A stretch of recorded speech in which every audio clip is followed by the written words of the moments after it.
Hello, Steve Arts 89. Well, I am finally catching up with Superman and Lois. One of the problems with taking hiatuses, people forget. I saw a thing on Facebook for the final episode, and I'm like, what? It's back? I didn't even realise like a month had passed since it had been back on. And they had episode 12 on July 13, episode 13 on July 20, episode 14 on August 10, and episode 15 on August 17, and I missed all of them. So now I'm trying to catch up on all of them. Now, the way the last one ended off, I thought they'd set up like the arc for the rest of the season. That it was going to be about, because only a few episodes left, it was going to be about, will Clark turn? Can they turn him? Can they rescue him? Can they get him back? Blah, blah, blah. So much like the Kryptonian army, I thought this was going to last out the rest of the season. So we get to this episode, and we have John Steele returning. He's looking for his younger sister in that world, when Lois calls him and brings him back in. We see Superman resisting. Lois reassures her children that it's all going to be okay. Kyle is told to take time off because when he tries to go back to work, everyone's blaming him for what happened with what's his name? The bad guy. God, I'm forgetting his name. What is his name? Morgan Edge, that's it. It sounds like a real estate company. I cannot keep that name in my head. So the boys try to track down Clark because no one else knows where he is, and they did find him that other time, but he wasn't very far away. On his first try, Jordan can hear as far as Australia or New Zealand because he can't tell the accents apart. That's nice. Steele wants to kill Superman, of course. The army's backing him up. They're basically preparing a lot of weapons in case they do have to take Clark on. Jordan doubts himself. It's really annoying how much he's always, it's too long, it's too hard. He's been trying for an hour. He gives up so easily, but Jonathan keeps him going. They find out that they have a weapon that can kill Clark. The locals still blaming Lana and Kyle. They're sort of literally having a go at them in the street, and their house is like vandalized and spray painted, leave Smallville and stuff like that. Lois interviews them to try and get a bit of a sense of can people come back from this possession. She uses that to sort of argue that Clark can be brought back because her dad and John are arguing that basically it's too late, we have to kill him. That's why he got you to call me in, because he knew I was the only one who would do it. She actually tells John that who he is, so he now knows he's Clark, to try and convince him. Everyone basically is arguing about if they should kill Clark or not, or try or not, and it's what most of the episode is about. It's kind of weird. There's this weird scene with Lana and Kyle and her kids having a water fight when they're cleaning up the vandalism on their building. I'm like, where did that come from? It seems really out of place. Jonathan appeals to John Steele. He still basically says, look, I have to kill him. I'm sorry. It's just no other way. They get to the Badlands. They fight. Superman, of course, is resisting. He sees he's resisting. He sees obviously he's still inside. He's fighting. He tells him, look, I've lost my family. Fight for yours. And he basically resists the influence they have over him and collapses, and suddenly he's back to normal. And he's like, look, your kids believed in you. Lois believed in you. They never stopped believing in you. So it's all sort of over. And I'm like, are you kidding me? It's over again? It's like last time when they had the battle with the army. I thought this was going to be a big event, and then it's like over in one episode. Then what? There's not much else. Basically, they take on Morgan Edge, and this is another thing that just ends really quickly.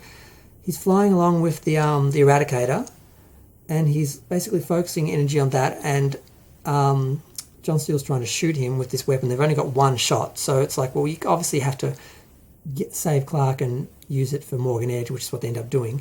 And he fires it just as the Eradicator blows up, and he collapses to the earth. So they basically waste it on nothing.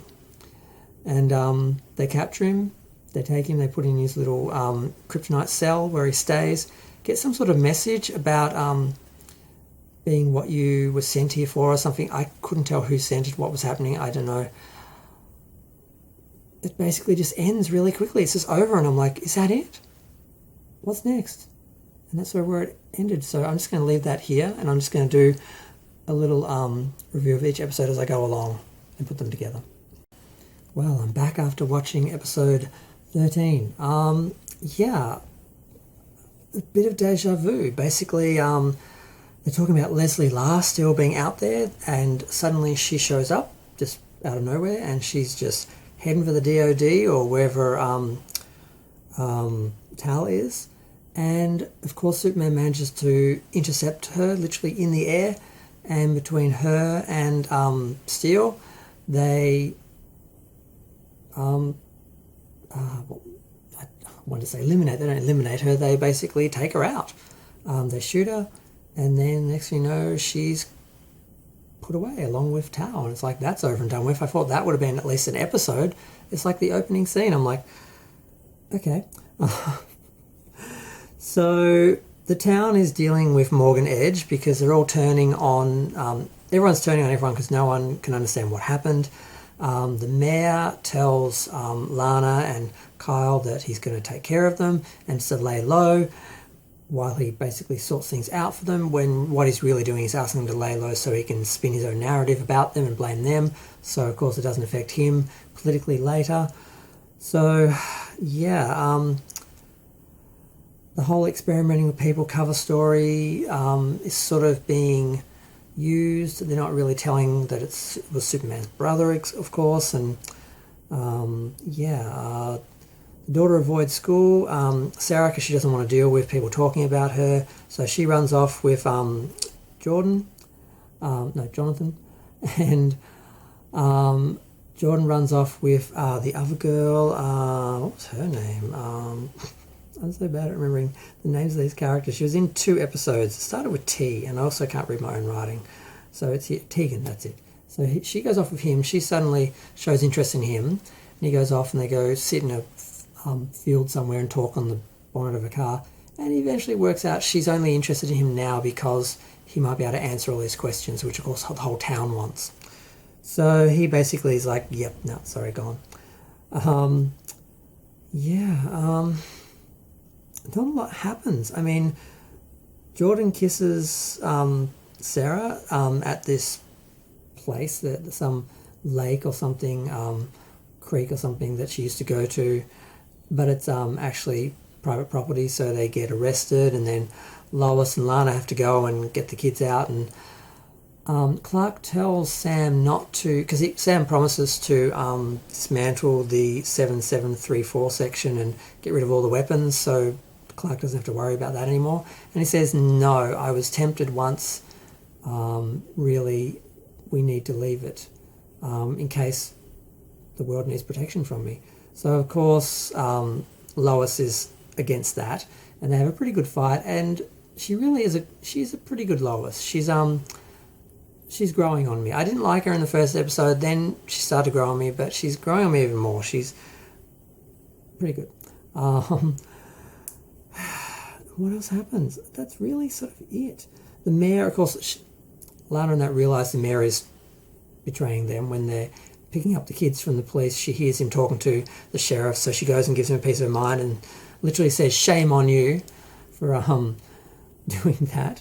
And it's kind of funny, these small town morals and these expectations that they're really let down by. They believed this town was their family, and now they're seeing that they're not, and they're just sort of not the people they thought they were, and not the town they thought it was. So they're considering leaving. Clark, I think he one of the things that Tal said to him was, you're controlling being a god all the time to walk amongst these common sort of beings, and it felt good to let go for a minute, and you should be that, you should be there. And he was tempted by that feeling of being, I guess, free from having to control himself and not being able to just let go. So he basically convinces Lois that they need the weapons because he was tempted once, he could be tempted again. Lois got fired from her job because she wouldn't tell really what was happening, and the editor could tell she was lying. She eventually came back with a statement because the DoD wouldn't give a proper statement. She got a bit of a statement off the father, gave it to her, said, "You write the story because I'm not objective." And that's it. They basically have to get the blame back onto Morgan Edge. And now we go back to Morgan Edge training with his father, and how his father seemed to want him to be the weapon, the Eradicator, and he was going to use Clark instead, so he didn't have to sacrifice himself. But now he seems to think he has to sacrifice himself, so he escapes. Basically, just his eyes start glowing. He becomes powerful. Not sure why he suddenly can become powerful, but he breaks out. He disappears and goes to the sun to power up because he's eventually going to take on Clark again. So that's where we leave that episode. So I'm going to go watch episode 14. And episode 14. Now, I was just thinking how I like Smallville, and I was thinking how when I first heard about Superman and Lois, I thought we were going to be in Metropolis, and I was kind of missing it. And then we end up back there for this episode for part of it, so that's good. Now, the episode starts off 3 weeks later. We realise that Val has become the Eradicator, and all the businesses are freaking out. They're closing down. People are leaving the town. They don't know what's in the mines. They don't know why the DoD is still there. They don't know what is the deal with Morgan Edge. And the Department of Defense is going to give a town hall. But Jonathan has been working with Steele. Lana and Kyle decide to move, but they still have doubts. Steele sends Jonathan out to be a kid because he's basically hanging out with him, trying to prepare for the next attack because he's afraid of that, but he basically doesn't want him to spend the last few months of his life doing what his daughter did, basically.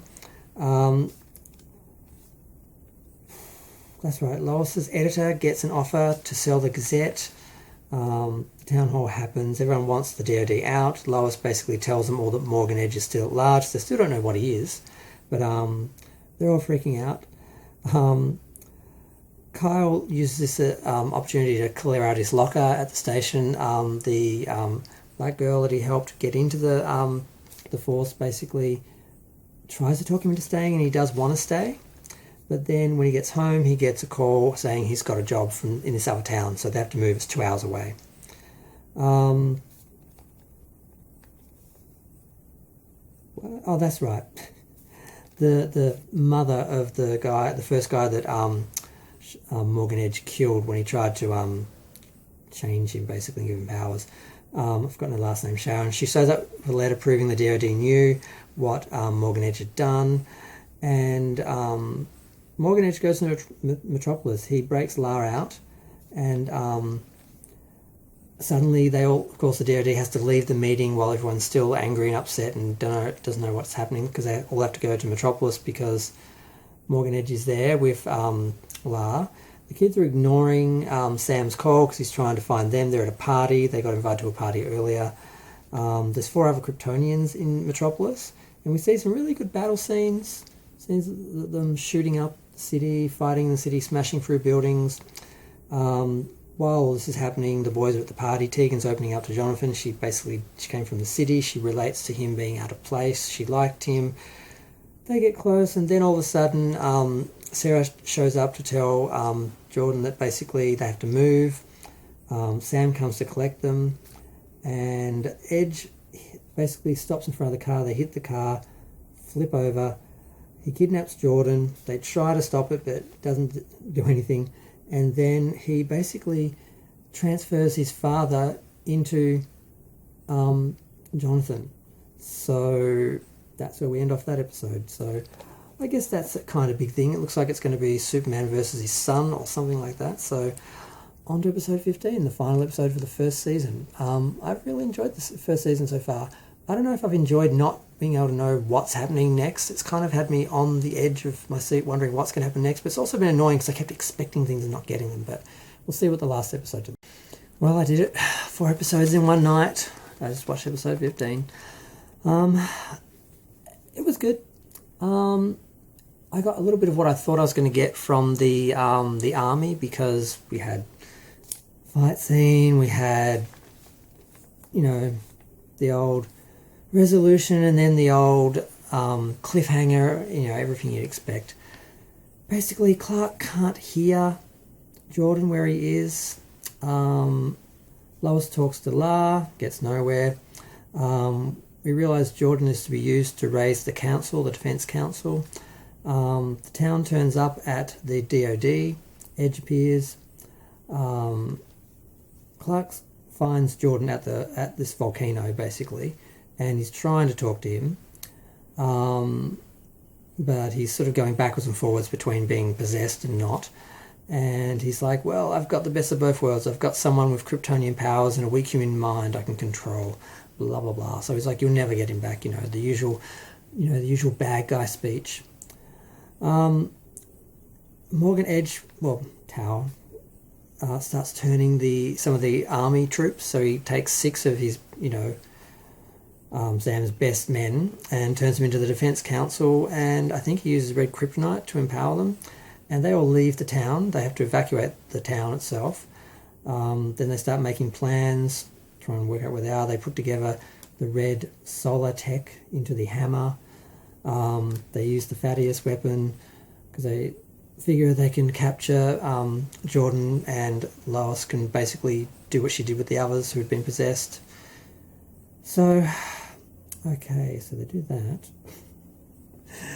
They basically go to the mines, the baddies, and because they're going to use all the...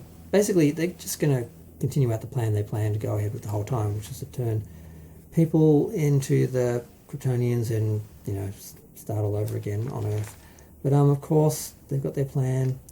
So, at one point, Clark is fighting off all the army guys, and Steel throws the hammer, knocks them away, and then he basically flies in and holds Tau in place while he throws the weapon, because it's got to be thrown from a certain distance, and bam, he basically just knocks the power out of him and just eliminates all the what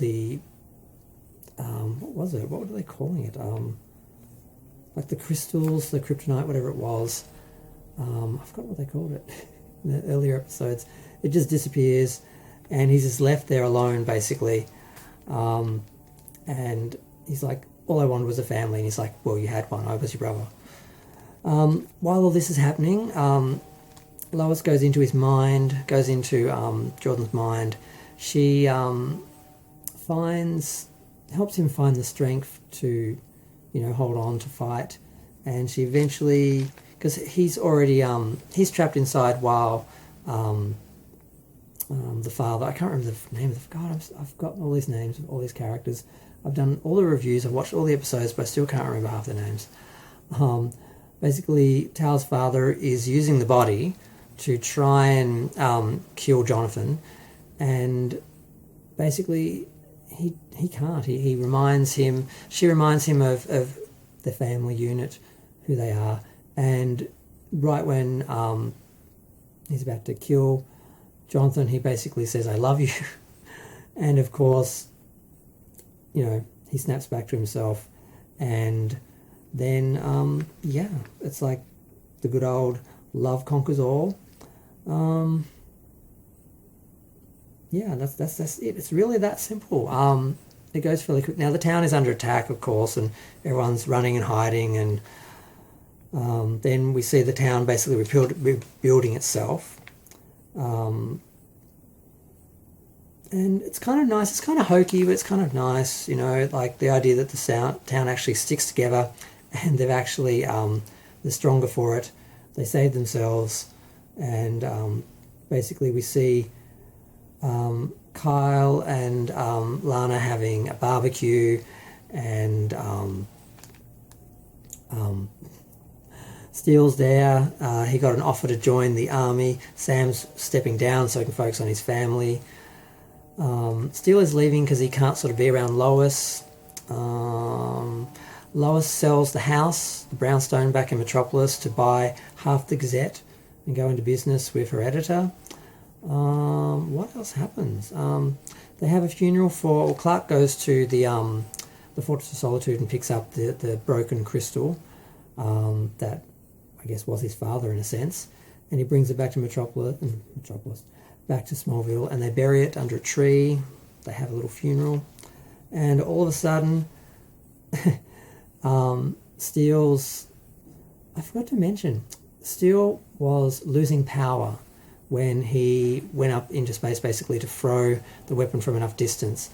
And then he kind of considered it would be a one-way trip. But of course, as he's falling down to Earth, Clark grabs him and he repairs the suit and everything. And then they get an alert that something is heading towards the suit, something Kryptonian or something. I assumed it was a Kryptonian. Something crashes, this little ship, and his daughter gets out. She found him somehow. So of course he embraces her, and she looks around, sees the Kent family, and she's like, "Mom?" So that's the cliffhanger. Now they have to deal with all of that, but I don't know. It was good. I kind of felt they didn't quite ever get the epic battle between. I really wanted that army of Kryptonians, but even our 6 men, the Defense Council, really still didn't do much. They sort of all piled on Clark for a minute, and then they all got hit by the red solar tech hammer, and then they're all gone, basically. And yeah, the town's all back to normal. Everyone's happy. Everyone's having a barbecue. Yeah, it was a nice episode. I'm looking forward to the next season. I don't know, I felt like they kept promising big things and not quite delivering, but had they would have been at that problem a lot of films have where they go too big and then you can't go back. So I felt like a bit of a yo-yo going backwards and forwards between epic disaster and back to normal, and I don't know where they're going to go at the next season, but I'm going to go because I've spent so long doing these. But I really love the show. It's one of the only shows I've been watching, even though I lost track of it a couple of times and got really behind. And I'm just really glad that they're doing a second season, and hopefully COVID won't screw it up too much and they'll get a fair amount of episodes out. But I'm really going to go. This video is going to be so long, but whatever. It's just my YouTube therapy. And I'm just sharing my thoughts on this show that I like. So feel free to share yours, comment, subscribe. Bye.